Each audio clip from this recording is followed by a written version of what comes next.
بسم الله الرحمن الرحیم. په پیل کې د خبرونو سرټکي. د ځوانانو چارو مرستیال وزیر سره د کډوالو چارو وزیر کتنه.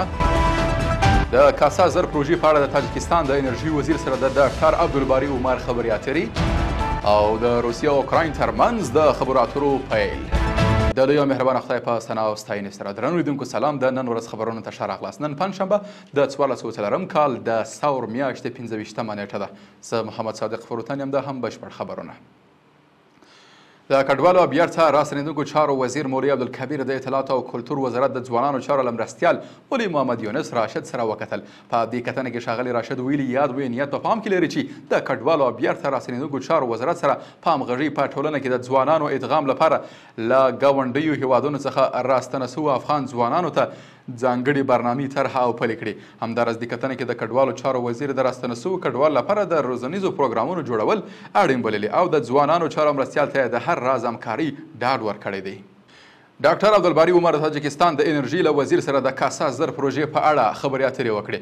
د افغانستان برېښنا شرکت عمومي اجرایوي رئیس ډاکټر عبدالباري عمر د تاجکستان د انرژي له وزیر دلیر جمعه سره په کتنه کې د کاسا زر پروژې سربیره د برېښنا انرژي لیږد او اقتصادي موضوعاتو په اړه خبرې کړې دي. د افغانستان برېښنا شرکت وایي چې دې کتنه کې ښاغلي عمر افغانستان کې د شته فرصتونو په تړاو معلومات شریک کړي او زیاته کړې ده چې اسلامي امارت د ګاونډیانو په ګډون له ټولو هیوادونو سره ښې اقتصادي او سیاسي اړیکې غواړي. دغه راز دې کتنه کې دواړو لورو د برېښنا انرژي برخه کې د ګډ کار ژمنه هم کړې ده.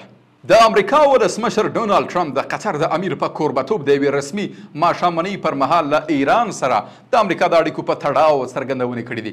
ټرمپ ویلي چې د حکومت چلند یې له تهران سره د کړکېچونو د سولیز حل پر بنسټ ولاړ دی او غواړي د ایران پرمختګ وویني.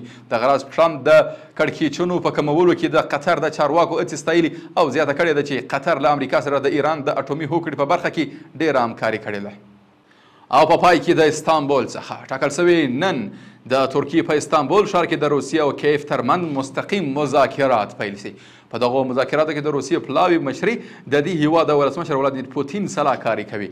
له دې وړاندې اټکل کېده چې ولادیمیر پوتین به هم په دغو مذاکراتو کې ګډون وکړي. د امریکا ولسمشر ډونالډ ټرمپ هم اعلان کړی و که پوتین په یادو مذاکراتو کې ونډه واخلي چمتو دی چې استانبول ته لاړ شي. قدرمنو لیدونکو له ملتیا مننه. تاسو کولی شئ د اوروج بېلابېلې خپرونې د دې ادارې د سوشل میډیا له طریقه وګورئ. تر بیا ښه وخت او ښې چارې.